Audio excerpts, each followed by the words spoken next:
In this session, we will discuss about extensible markup language, which is a special type of markup language that is used to transfer the data through the web pages.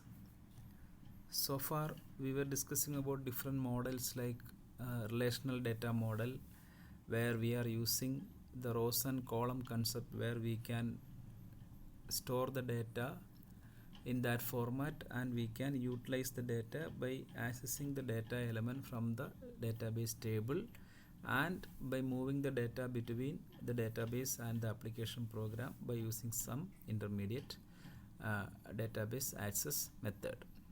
And we were discussing about another model that is called as object oriented model, where the normal relation that is in rows and column format was changed into or converted into object format, and there we are dealing with objects. Different objects with some properties can be stored, and according to the requirement these objects can be accessed by using specialized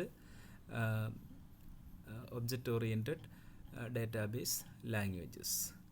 So here in this session we will be discussing about extensible markup language, which is usually comes with the markup that is mostly related with the data that is used with our regular web pages. So web pages are created by using HTML like languages like hypertext markup language, where we are using some specialized tags, and these tags are used for formatting the data content that is being written within those tags of HTML document. So normally HTML documents are used for only formatting the document, that is only for providing the appearance of a web page content.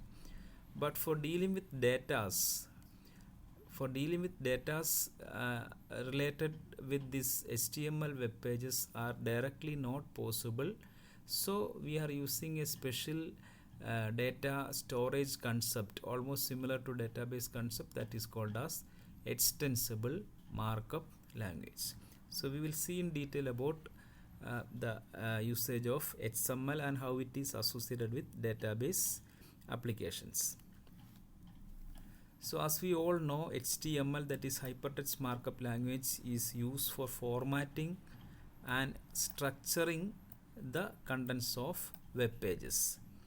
So HTML is the language which is usually used for providing the visual display or providing the different styles for the representation of web pages. That means it is used for formatting. We can do different types of formattings, and we can structure a web page in different ways. So there are a number of HTML tags available, and by using those tags and other attribute properties we can create a very attractive HTML web page.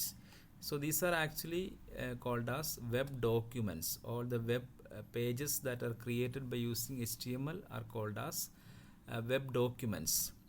But it is not suitable for specifying structured data.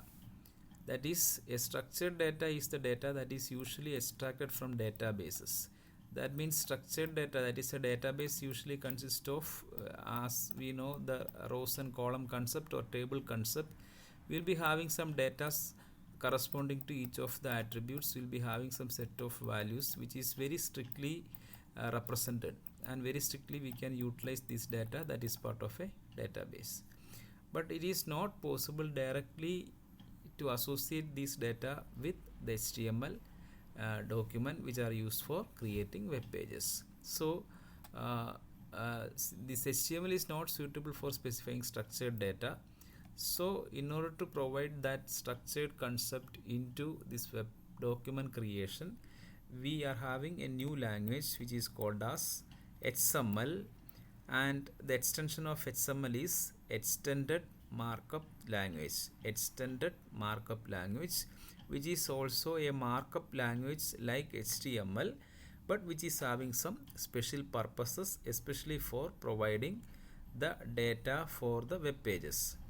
And they are using the standard, that is this XML is using the standard for structuring the HTML data content and for exchanging the data over the web pages. So whatever data elements available with the HTML web pages can be structured, it can be converted into a single form in a proper format, in a structured format, and by using this format this data can be transferred or exchanged through the web pages.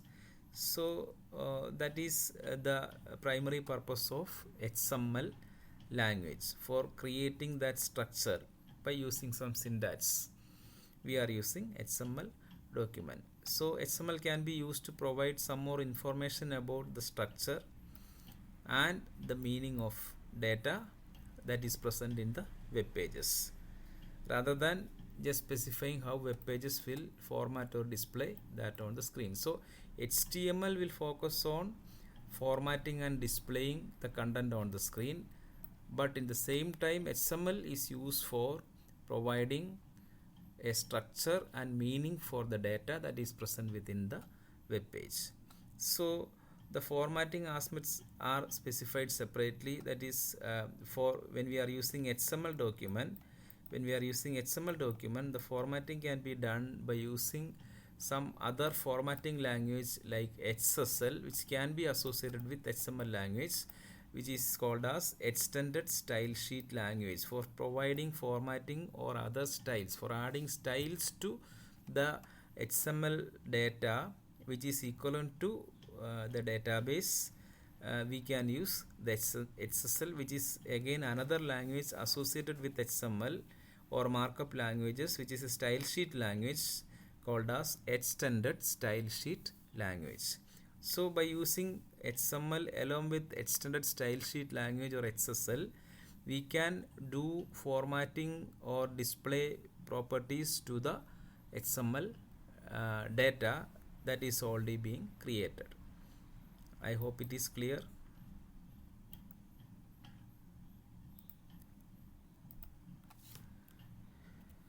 Now we will see some categories of data. When we are dealing with this structured, or when we are dealing with this formatting of data in association with web pages, we need to discuss on the various types of data. So we are having structured data, semi-structured data and unstructured data. So basically we are having three categories of data: structured, semi-structured and unstructured data. So by seeing these names itself, we can understand what type of data they are representing.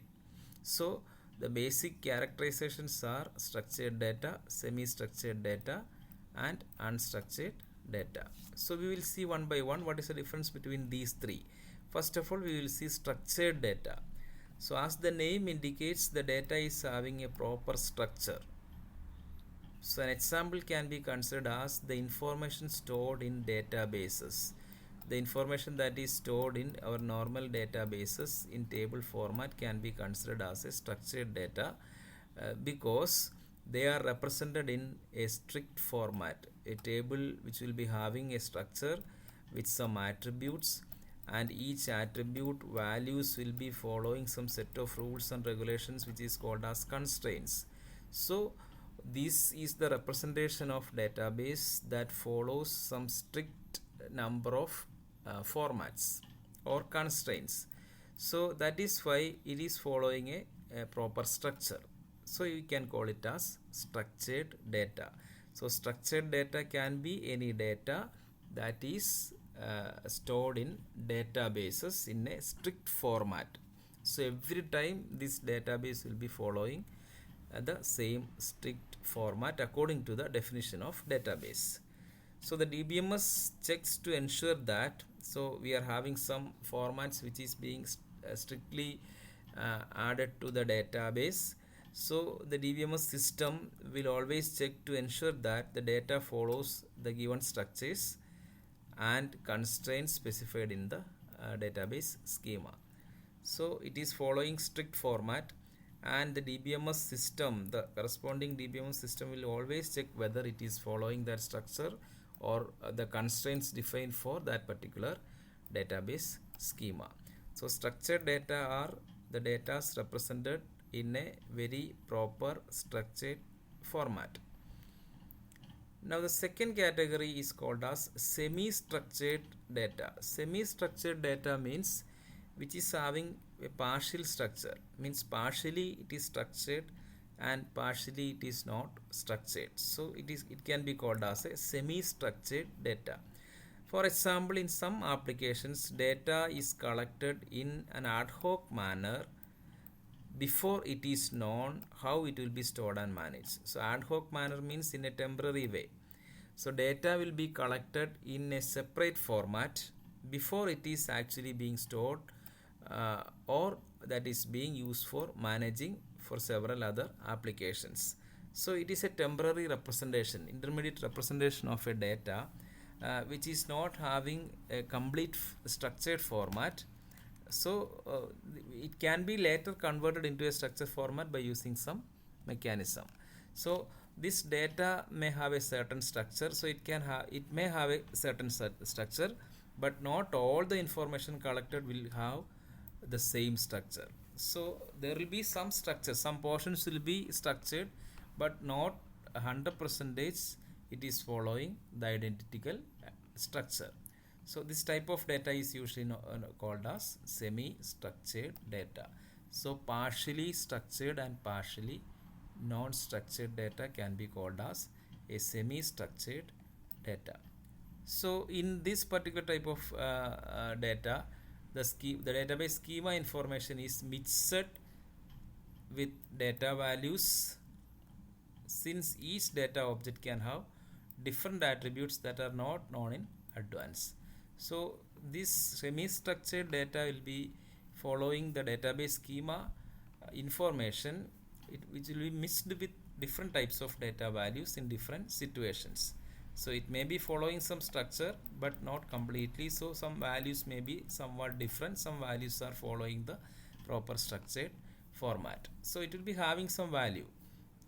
So this type of data is sometimes referred to as self-describing data. So the representation of data or the data present in a semi-structured concept that can be called as a self-describing data, which is not completely following the structure.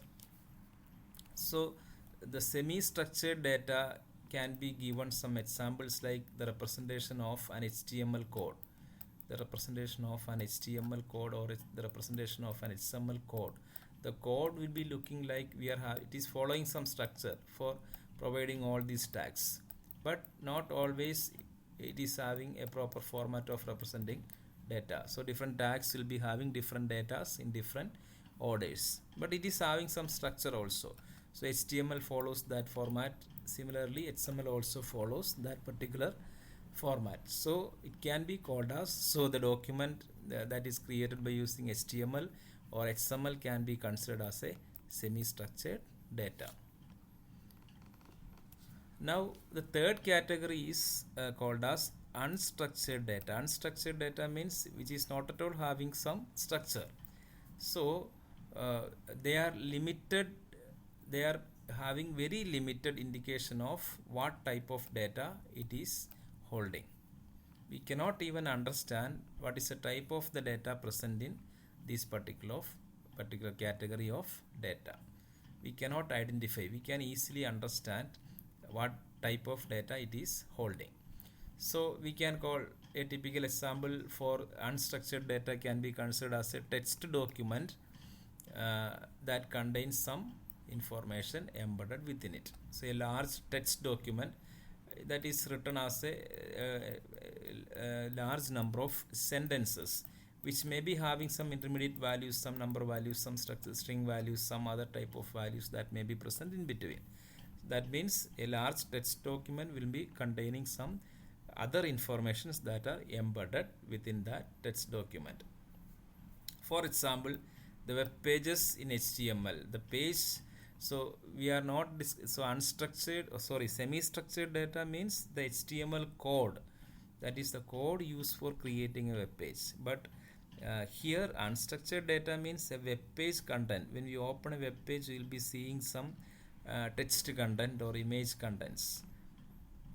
That contents, the web page content, text content, or other styling contents, the real contents that we are visualizing in a web page can be considered as unstructured data, because there may be different types of data available. We cannot even understand what type of data that web page is holding. So any document that is displayed in a web page can be considered as an unstructured data. So we were discussing about three categories of data: structured, semi-structured, and unstructured data. Structured data, the database table, a stricter format. Semi-structured data, example, the HTML document or the XML document, which is having some structure, but we cannot completely follow, or we cannot completely understand all the data elements or the type of data elements present in an HTML or XML document. And the third category is unstructured data, which is not having any indication of the type of data that are present in this particular document. For example, the web page that consists of very large text documents or images. Now we will be discussing about we are going to discuss about XML in detail, right? So semi-structured data or the XML data is coming under semi-structured category, because it is having some tags and some elements that are stored in between, and it is following some partial structure and some representation of data which is not in a proper format. So a semi-structured data can be displayed as a directed graph. Directed graph means there will be a node, then there will be some directions, and each direction will be having some other nodes. Again, those nodes will be having some other directions with some other set of nodes, and finally we'll be having some leaf nodes that also represent some information. So root node, then other nodes, then finally we'll be having leaf nodes. So the semi-structured data may be displayed as a directed graph. It consists of several things. So for example, the labels or tags on these directed edges, so each of these edges represent the schema names. The labels or tags, so if any name is given here, this can be called as a schema name. Each of the edges can be given a tag or label which can be called as the schema names.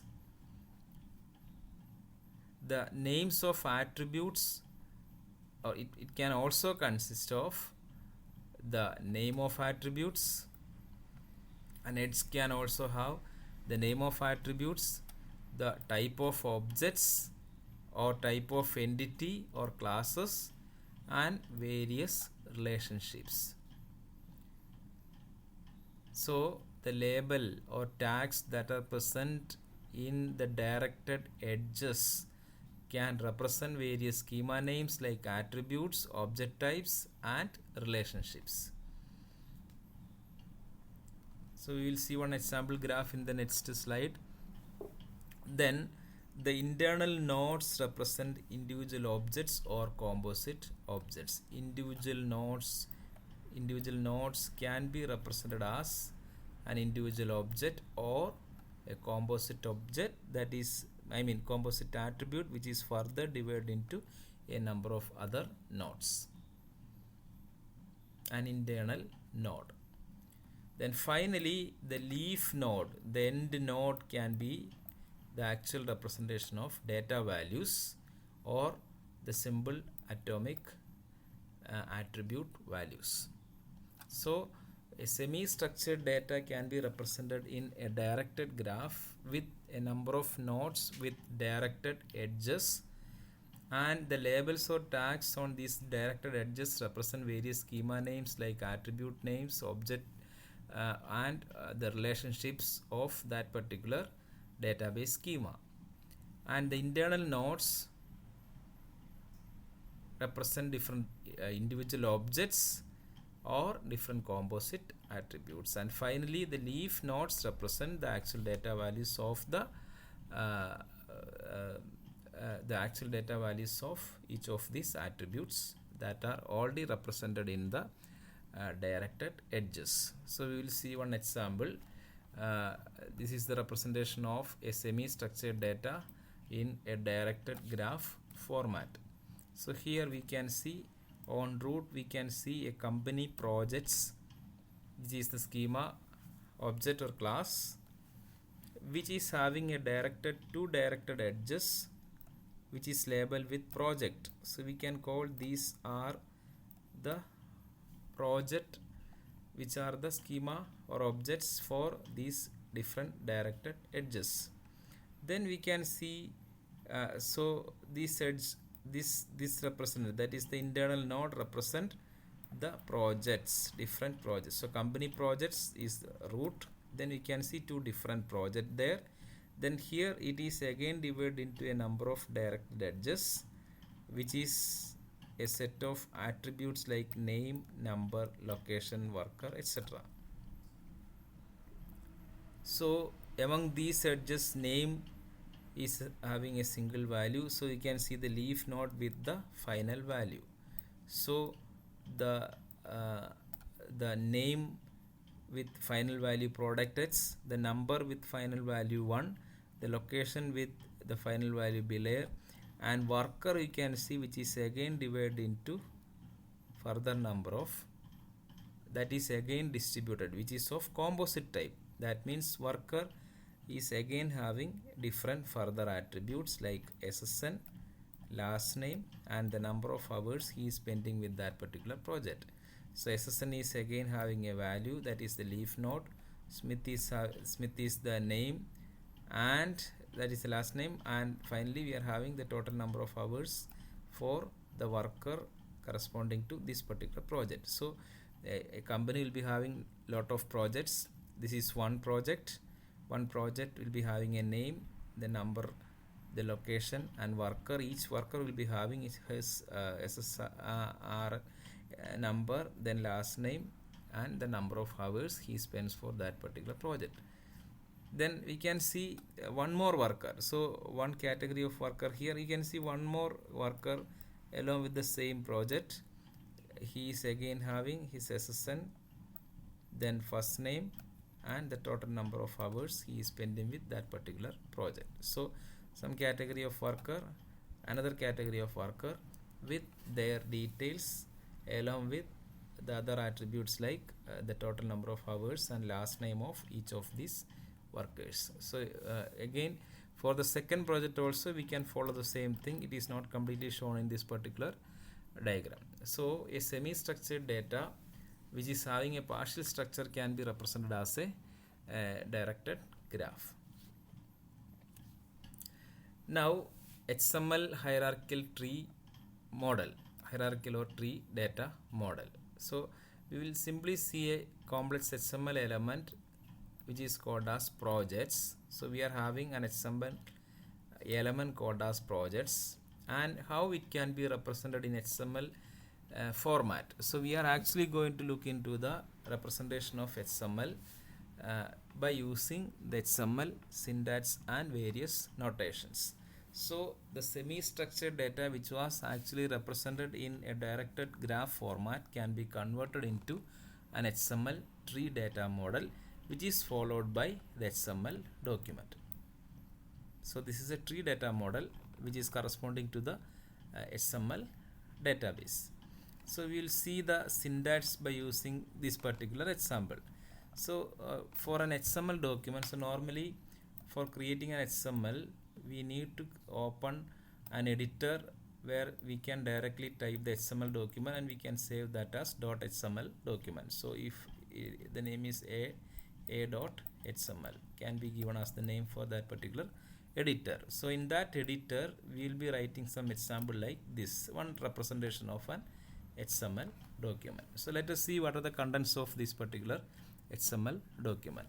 So the first statement of an XML document is given like, so as you know, XML like HTML, here also we are having every statement will be starting with an open angle bracket and ending with a closing angle bracket, which is usually called as tag. So the first statement is the header statement, which is represented by left angle bracket question mark XML. So it represents like the following document is an XML document. Left angle question mark XML. Version, we need to specify an attribute version which is equal to 1.0, which was the version that was followed in this particular XML. But now later, if you are using some XML, we need to follow the latest version. Then space, we are giving another attribute, standalone is equal to yes. So standalone, so here version is the attribute, this is the value, attribute value for version. Standalone is another attribute and yes is the value for that standalone attribute. So standalone is equal to yes means this following XML document is not depending on any other rules and regulations which are already defined like HTML document. So all the elements are working as a standalone tags. All the following tags are following a standalone concept. That means it is not tied to some particular predefined rules and regulations which may be possible with a browser present in a system. So the following document will be acting as a standalone document. So this statement is usually followed in all the XML starting. So finally a question mark and a right angle bracket. So normally this is the first statement of any XML document. So we need to specify XML version number, then standalone is equal to yes. Then you can see the root. So it is just like a tree, directed graph. What is there in the root? So root is the projects. A plural name is given, projects. So root is company projects. This is the root, that is called as company projects. This is the root. Then from this root we will be having two directions. This is project 1 and this is project 2, right? So company projects, we are having project 1 and project 2. So under this projects tag, again I am writing project. So one project, one project. So we will simply convert that how long this project will be remaining. So this is the end tag of that particular project.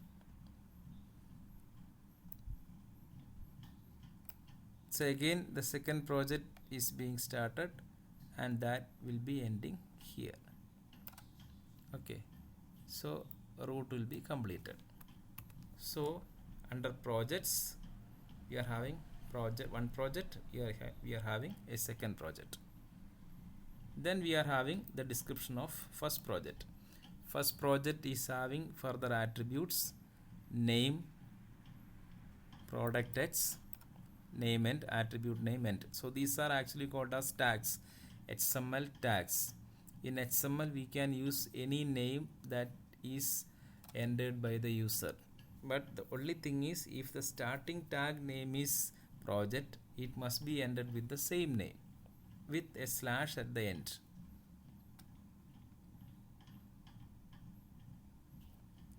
A tag start and tag end, there will be an additional slash. So under this project we are having name, give the name, stop the name attribute tag, then number is the tag, provide the number, then close that, then location, provide the location, end of location, department number value, end of department number. Then we are having a worker. So you can remember the previous directed graph. Then we are having a worker. So worker is further divided, which is again complex. One worker will be having SSN, his SSN, close of SSN, then last name, end of last name, hours 32.5, end of hours, then worker, that one worker part is over. Then one more worker was there, second worker. Again that is being started, worker SSN first name and hours along with the attribute values. So these are attributes and these are values. Then closing the project which was started. So under projects, this area is completed. Now similarly, if you are having one more project that is to be developed for that particular company projects, again we will continue. So again project name, number, location, department number, then one worker, then another worker, then another worker. So here in the second project we are having more number of workers available, and finally we are closing this project. Then further again you can describe any number of projects. We can have any number of projects, any number of nodes can be created there. There we can give separate description on different attributes like name, number, location, department number, worker, etc. So we need to create different nodes, different edges under projects. We can have different number of projects. Under each project we can have name, number, location, department number and worker. Under each worker we can have SSN, last name and hours. Then for each project we can have different number of workers. That depends on the situation. So XML document is actually, so this is an example for a semi-structured data, because it is following some structure like the opening tag, closing tag, etc. So finally you can see the projects is also being closed here. So in between we can have more number of projects also. So here it is following a structure. But we cannot understand or identify what type of data is there in between all these tags. So which is having some structure, but some of the data which is not following a proper structure in this particular XML document. So a directed graph which is given here can be converted into an XML hierarchy model or XML document model by using this particular example. So in XML we can use any tag name. We are not having any predefined tag name.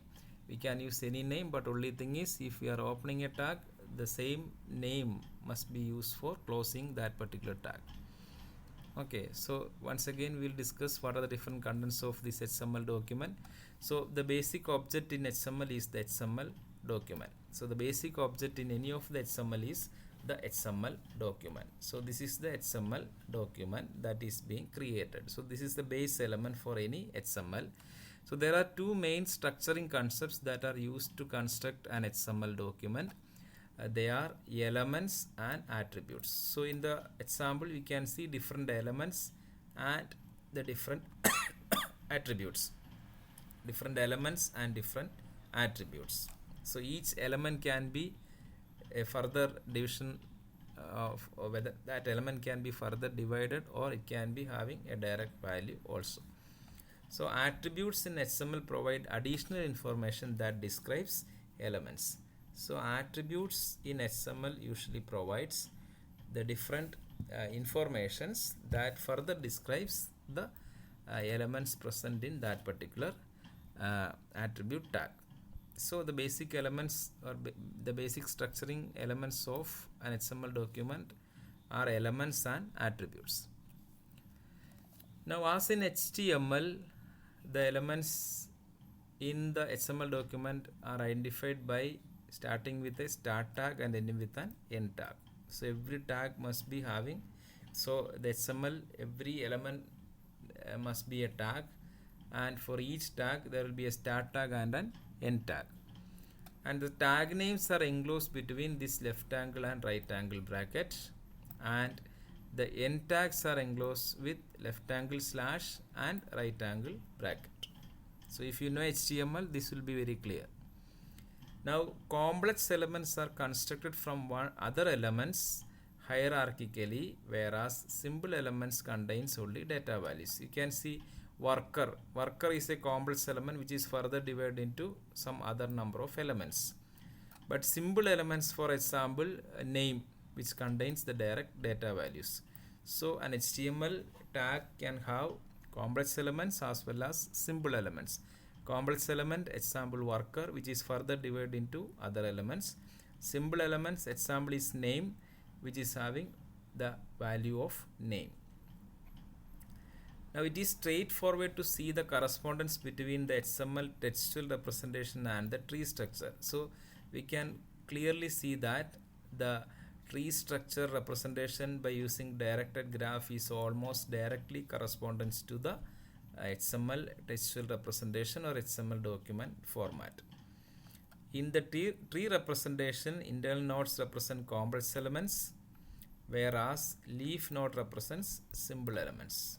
The same format we are following in the tree, that is the directed graph structure also. So that is why the XML model is called as a tree model. So an XML model is usually called as a tree model, or it is also called as a hierarchical model. So XML data model can also be called as tree model and hierarchical model. Now it is possible to characterize three main types of XML documents. So when we create such type of XML documents with various complex elements, attributes and values, now the XML document generally itself can be divided into three, or it can be characterized into three.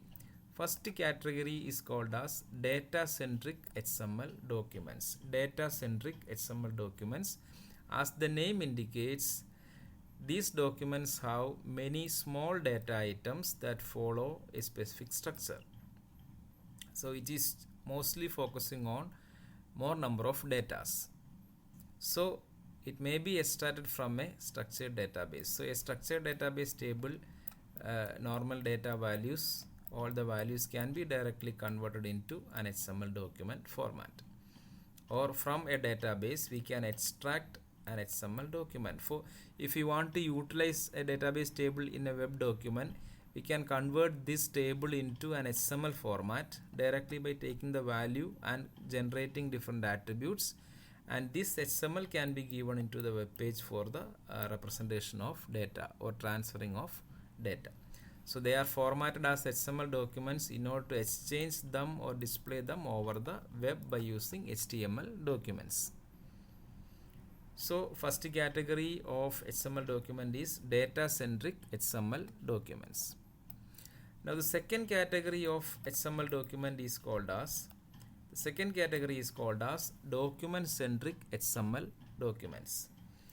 So here it is having large documents like a text document, like a news article or a book with huge amount of statements, large amount of text document. If we are using an XML document to represent such type of information, it can be called as document-centric XML documents. There is little or not structured data elements in these documents. So normally these large objects, large text documents are not having any structure. As we have discussed, they are actually coming under unstructured data. So document-centric XML documents usually used for adding a huge amount, that means larger documents as the content of XML tags.